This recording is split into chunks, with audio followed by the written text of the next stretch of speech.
Denuncian a cobertura desigual da TVG nos casos de acoso sexual de Alfonso Villares e José Tomé. Este mércores a Televisión Pública Galega adicou unha ampla cobertura ao caso do presidente da Deputación de Lugo, como se agarda dun feito desta gravidade.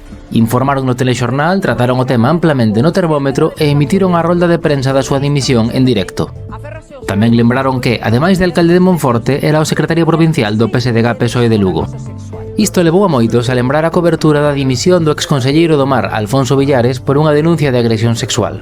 Naquel caso non se mencionaba cal era o seu partido, o PPDG, e non se emitiu a súa rolda de prensa de dimisión. O conselleiro do Mar, Alfonso Villares, anunciou esta tarde a súa dimisión ao estar investigado por unha presunta agresión sexual. Fronte aos máis de 8 minutos dedicados a José Tomé, o telexornal solventou a dimisión de todo un conselleiro en apenas 2 minutos e medio, con 50 segundos de palabras de rueda e sen declaracións da oposición, que foron lidas polo presentador. E deste xeito di que perde a súa condición de aforado durante o procedimento xudicial.